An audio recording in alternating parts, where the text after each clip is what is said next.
4th sem 5th పేపర్లోని crystal field theory గురించి మనం చెప్పుకుందాం. CFT. The crystal field theory was developed by Bethe and Van Vleck. ఎప్పుడంటే 1930లో అనమాట.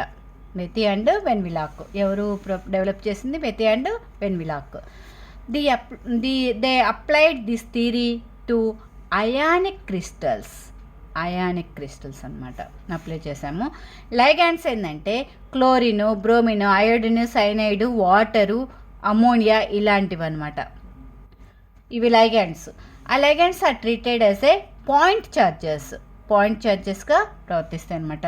There is no interaction between metal orbitals and ligand orbitals. Interaction ఏమీ ఉండదన్నమాట. The D orbitals and metal have same energy ఉంటుంది. D orbitals metals వచ్చేసరికి same energy ఉంటుంది and are called, వీటిని అందుకని ఏమంటారంటే డి ఆర్బిటాల్కి డీజనరేటెడ్ ఆర్బిటాల్స్ అంటారనమాట. ఎందుకని సేమ్ ఎనర్జీ ఉండటం వల్ల ప్రతిదానికి.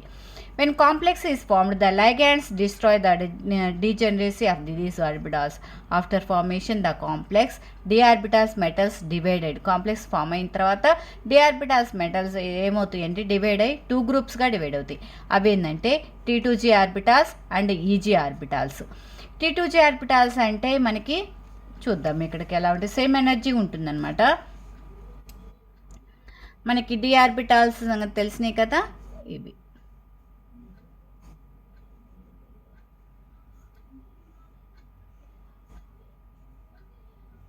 5 అనమాట.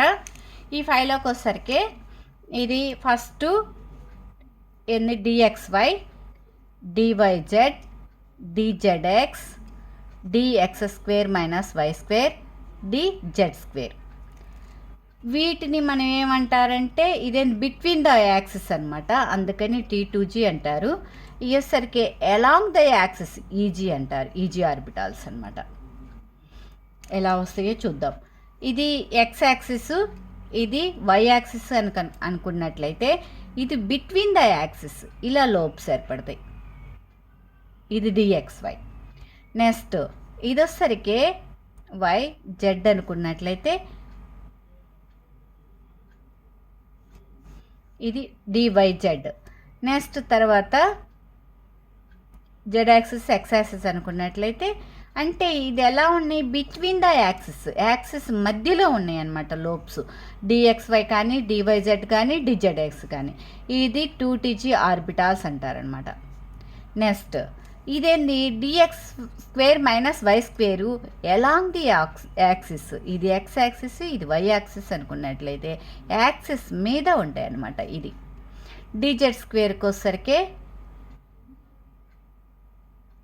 Z యాక్సిస్ అనమాట. ఇది ఇవి లోబ్స్ డి ఆర్బిటాల్స్ అనమాట. ఇది DXY, YZ, ZX, DX² - Y², DZ. ఇదేమో ఈ 2DG ఆర్బిటాల్స్, ఇదేమో EG ఆర్బిటాల్స్ అనమాట. ఇవి 2, ఇది 3 అనమాట. ఇలాగే కదా ఏర్పడింది చూడండి. Next after the formation of the complex ఏర్పడిన తర్వాత the D orbitals of metals divided into 2 గ్రూప్స్గా డివైడ్ అయినాయి. అవి ఎలా? T2g ఆర్బిటాల్స్ అంటే DXY, YZ, DZX and EG orbitals DX² - Y² DZ have different ఎనర్జీస్గా డివైడ్ అవుతాయి అనమాట. అది crystal field splitting of D orbitals ఎక్కడ? ఆక్టాహైడ్రల్లో ఎలా ఉంటుంది? del0 అనమాట. ఆక్టాహైడ్రల్లో ఎలా ఉంటుందో చూద్దాం. In octahedral the metal is the centre of మనకి and the ligands are the at the 6 corners. చూడండి 6 కార్నర్స్. ఇది మెటల్ అనుకో. ఇది మనకేమవుతుంది? Metal at the octahedral complex the metal ion is centre and the ligands అయితే 6 కార్నర్స్లో ఉన్నాయి అనమాట. చూడండి ఎలాగో. Ligands approaches along the axis. ఎక్కడున్నాయి? ఇక్కడ along X axis, Y axis, Z axis along the axis లాగా ఉన్నాయి. ఎక్కడ? ఇది ఆక్టాహైడ్రల్లో అనమాట. Now since the 5 D orbitals DX² - Y², Z², EG orbitals are oriented along the axis. ఇక్కడ ఎలా ఉంది మనకి? Along the will repelled more than remaining 3 orbitals. Since 2 orbital మనకి ఏమవుతుంది? మనకి 5 డి ఆర్బిటాల్స్ కదా, ఇవి 2గా స్ప్లిట్ అయిపోతున్నాయి అని చెప్తున్నాను. DXY, T2g కానీ, EG గాను. నెక్స్ట్ ఇక్కడ ఓరియంట్ అలాంగ్ ద యాక్సిస్ మీద ఉన్నాయి కాబట్టి మోర్ రిపల్స్ రిపల్షన్స్ వస్తాయి అనమాట, మోర్ దాన్ రిమైనింగ్గా 3 ఆర్బిటాల్స్. దేనికంటే డిఎక్స్వై వైజెడ్ జెడ్ఎక్స్ కంటే ఇవి రిపల్షన్స్ ఎక్కువ ఉంటాయి అనమాట, డైరెక్షన్ బిట్వీన్ ద యాక్సిస్. అదే next the T2G and easy orbitals have different energies వస్తాయి అనమాట. అవి ఏందో చూద్దాం. నెక్స్ట్ ఆ డిఫరెంట్ ఎనర్జీస్ ఏందో చూద్దాం. ఇక్కడ D orbitals of metal ground స్టేట్లో ఎలా ఉన్నాయి, DXY YZ ZX DX square minus వై² డిజెడ్² అనమాట. ఇదేంటి ఎక్సైటివ్ స్టేట్కి వెళ్ళిపోయినాయి, ఇదనమాట ఎక్సైటివ్ స్టేట్కి. ఇలా నెక్స్ట్ ఏం చెప్పుకున్నాం, ఇక్కడ మనకి మోర్ రిపల్షన్స్ యాక్సిస్ మీద ఉన్నాయి కాబట్టి రిపల్షన్స్ ఎక్కువ ఉంటాయి అనమాట, అందుకే రిపల్షన్స్ అనే హైయర్ ఎనర్జీకి వెళ్ళిపోతుంది. ఇది ఈజీ ఆర్బిటాల్స్. ఇక్కడ నెక్స్ట్ ఇది వచ్చేసరికి డిఎక్స్వై డివైజెడ్ కానీ, నెక్స్ట్ జెడ్ఎక్స్ కానీ, ఇది 2TG, నెక్స్ట్ లోయర్ ఎనర్జీ అనమాట. నెక్స్ట్ ఈ మధ్యలో ఉన్నది ఏంటంటే మనకి క్రిస్టల్ ఫీల్డ్ స్టెబిలైజేషన్ ఎనర్జీ అనమాట. క్రిస్టల్ ఫీల్డ్ స్టెబిలైజేషన్ ఎనర్జీ మొత్తం ఎన్ని ఉన్నాయి ఇక్కడ ఎలా ఉన్నాయి మనకి, ఇది ఈ ఎనర్జీ ఎలా వస్తుంది, ఈ ఎనర్జీ ఎలా వస్తుందో చూద్దాము. ఇక్కడ ఎలా అంటే మనకి ఎన్ని ఉన్నాయి ఇక్కడ మొత్తం టోటల్గా 5 కదా, 5 అయినప్పుడు కింద మనకి ఎన్ని రిపల్షన్స్ వస్తున్నాయి, -2 అంటే TX² -2 అనమాట లోయర్ ఎనర్జీ. అంటే 0. మనకి ఆక్టాహైడ్రల్ ఎంత వచ్చింది ఎనర్జీ, -0.4 Δ0 అనమాట. ఇది వచ్చేసరికి మొత్తం టోటల్గా అయ్యింది డినామినేటర్ ఆఫ్ 5 అనమాట. ఎన్ని ఆర్బిటాల్స్ ఇక్కడ 3 + 3 అనమాట, +3 వేస్తే నెక్స్ట్ +0.6 Δ0 ఇది energy. Next crystal field stabilization ఎనర్జీకి వచ్చరికి ఇలా డివైడ్ అవుతుంది. ఎక్కడ ఇవి ఆక్టాహైడ్రల్లో ఎలాంగ్ ద యాక్సిస్ కాబట్టి మనకి ఏమవుతుంది, రిపల్షన్స్ వస్తున్నాయి కాబట్టి ఎలాంగ్ ద యాక్సిస్ ఏమున్నాయి మనకి X² Y² కాబట్టి ZX² ఈ రెండే ఎలాంగ్ ద యాక్సిస్. అవి వచ్చేసరికి రిపల్షన్స్ వచ్చేసి మనకి ఎనర్జీ హై ఎనర్జీ వస్తుంది. ఇదేమో నెక్స్ట్ దీనికంటే అనమాట. అందుకని ఇదేమో T2G ఏమో లోయెస్ట్, ఈజీ ఏమో హైయెస్ట్ వస్తుందన్నమాట. ఇలా మనకి ఎనర్జీ వాల్యూస్ ఇవి స్ప్లిట్టింగ్ ఇలా జరుగుతుంది. The energy between the 2TG EG orbitals is known as crystal field splitting and denoted by Δ0. Next the values depend on the field strength of the ligand and the metal ion. Next each electron in T2G orbital stabilizes complex by the ఎంత అంటే 0.4 T2Gలో. Next EG orbitals destabilizes 0.6, అదే ఇచ్చాను కదా ఇక్కడ 0.6. Next the gain in energy achieved the preferential filling the up of the electrons is called crystal field stabilisation energy. అదని ఏమంటారంటే crystal field CFSE, crystal field stabilisation energy. If the value is more the stability of the complex is more. Value ఎక్కువగా ఉంటే stability ఎక్కువగా ఉంటుంది అనమాట. ఇదంతా ఏంటి octahedral గురించి అనమాట, ఇది ఆక్టాహైడ్రల్ గురించి. Next crystal field splitting of D orbitals టెట్రాహైడ్రల్లో ఎలా ఉంటుంది, టెట్రాహైడ్రల్ కాంప్లెక్స్.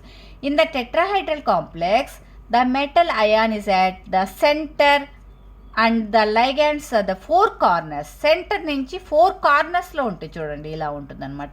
అంటే ligands approaches between the axis, between మధ్యలో ఉంది చూడండి ఎలా వస్తున్నాయో మనకి.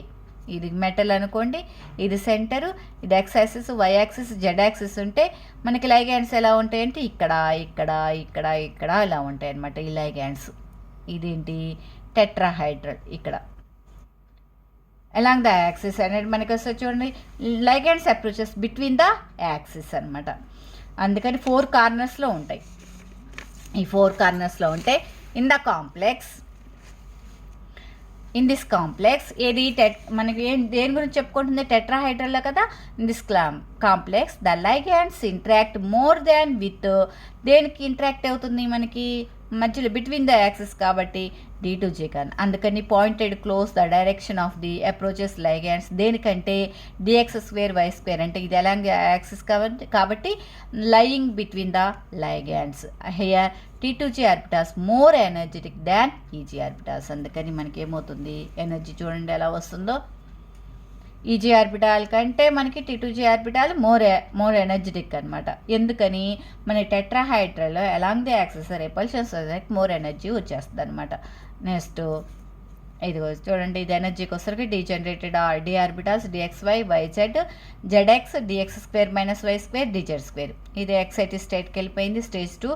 నెక్స్ట్ హైయర్ ఎనర్జీ ఏమవుతుంది మనకి T2G. దీనికి రివర్సిబుల్.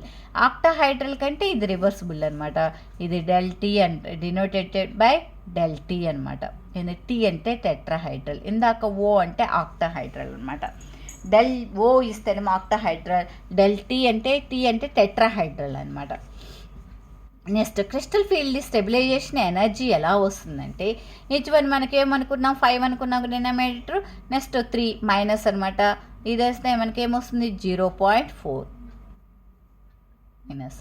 ఇది ఎంత వస్తుంది 2/5 కదా, డినామినేటర్లో 5 ఉంది. నెక్స్ట్ మొత్తం టోటల్గా 5 కాబట్టి 5 ఇది. ఇక్కడ కింద ఏమవుతుంది 2 అండ్ 0.6 అనమాట. నెక్స్ట్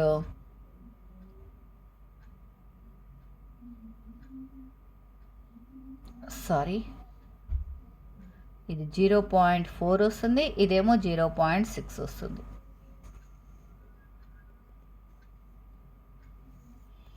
త్రీ బై 5 అంతే. ఇది 0.6, ఇదేమో 0.4. నెక్స్ట్ ఇదేంటి splitting of D orbital tetrahedral crystal field splitting in the denoted by ΔT. The value is less than the octahedral complex due to the less number of ligands. మనకి ఏమవుతుంది the value of lesser than the octahedral కంటే తక్కువ ఉంటుంది. ఎందుకంటే lesser number of the ligands కాబట్టి. అంటే octahedral కంటే octa కంటే ఇవి 4గా ఉండేది, అందుకని తక్కువ ఉంటుంది కాబట్టి లైగాండ్స్ లెస్సర్ నెంబర్ ఉంటుంది కాబట్టి మనకి వాల్యూ కూడా తక్కువగా వస్తుంది అనమాట. క్రిస్టల్ ఫీల్డ్ స్ప్లిట్టింగ్ డిఆర్బిటాల్స్ ఈ స్క్వేర్ ప్లానర్లో ఆక్టాహైడ్రల్ అయిపోయింది, నెక్స్ట్ టెట్రాహైడ్రల్ అయిపోయింది, నెక్స్ట్ స్క్వేర్ ప్లానర్ కాంప్లెక్స్ అనమాట. Crystal field theory square planar complex derived from octahedral field with drawing the 2 trans ligands located along the Z axis. ఎలా ఉన్నాయమ్మా 2 trans Z axis మధ్యలో ఉన్నాయన్నమాట. The 4 ligands are placed along the X and Y axis. ఇలాగే the square planar along the x-axis and y-axis. If the trans ligands lying along the z-axis are removed completely, square planar complex is formed. అంటే మన Z axis ఫుల్గా మనకి remove చేసేస్తున్నాం అనమాట. Remove చేసినప్పుడు square planar form అయిపోతుంది. DX² -Y² and next XY orbitals having high energies than energies DZ² YZ Z axis కంటే. Hire energy ఏమున్నాయి DX² -Y² అంటే జెడ్ యాక్సిస్లో ఉన్నాయని రిమూవ్ చేస్తే దీనికంటే హ్యావింగ్ హైయర్ ఎనర్జీస్ దాన్ దేనికంటే జెడ్ యాక్సిస్ అయితే ఏమున్నాయో దానికంటే XYలు ఎక్కువగా ఉంటాయి అనమాట. జెడ్ యాక్సిస్లో ఏమున్నాయి జెడ్ ఉంది కదా, దీంట్లో YZలో జెడ్ ఉంది కదా, ZXలో జెడ్ ఉంది కదా, అందుకని ఇది లోయర్ ఎనర్జీ, ఇదేమో hire energy. The crystal field splitting is denoted ΔSP. మనకి ఇక్కడ ఏముంది స్క్వేర్ ప్లానర్ కదా, అందుకని SP ΔSP అంటారనమాట. నెక్స్ట్ ఎలా వస్తుందో చూడండి. First energy values DXY YZ ZX X² -Y² ZX². ఇది నెక్స్ట్ ఎలా స్ప్లిట్ అవుతుంది T2G గాను ఈజీ గాను స్ప్లిట్ అవుతుంది. ఇది ఎలా స్ప్లిట్ అయింది ఈజీ అను T2G, ఇది ఆక్టాహైడ్రల్లో ఎలా ఉంటుందో సేమ్ అలా స్ప్లిట్ అవుతుంది అంతే కదా. ఇది చూడండి ఎలా వస్తుందో. ఆక్టాహైడ్రల్ ఫీల్డ్లో ఎలా వస్తుందో T2G లోయెస్ట్ ఈజీ హైయెస్ట్ అలా స్ప్లిట్ అవుతుంది. ఆ తర్వాత స్ప్లిట్టింగ్ ఏమవుతుంది స్క్వేర్ ప్లానర్ ఫీల్డ్కి వచ్చేసరికి ఏదైతే జెడ్ ఉంటుందో అది లోయెస్ట్ ఉంటుంది, నెక్స్ట్ హైయెస్ట్. దీంట్లో జెడ్ ఏది ఉంది DZ² కదా, అది లోయెస్ట్ ఇక్కడికి వెళ్ళిపోయింది. నెక్స్ట్ దీంట్లో ఏమున్నాయి YZ ZX, ఇది కిందకి వెళ్ళిపోయింది చూడండి, ఇది లోయెస్ట్. XY పైకి వెళ్ళిపోయింది, నెక్స్ట్ X² పైకి వెళ్ళిపోయింది. అంటే TX² Y² TXY ఈ రెండేమో హైయర్ ఎనర్జీస్, ఏమో Z² అను YZ ZX ఏమో లోయర్ ఎనర్జీస్ అనమాట.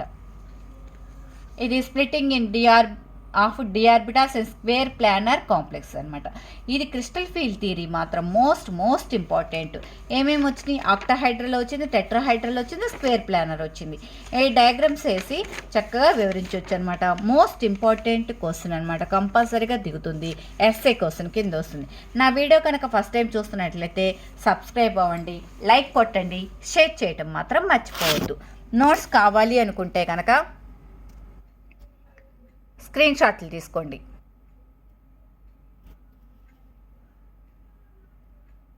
ఇది first page,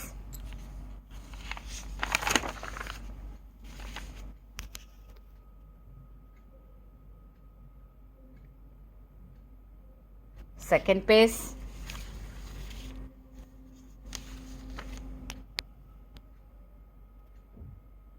third one and last diagram square planar. Share చేయటం మాత్రం మర్చిపోవద్దు. Thank you.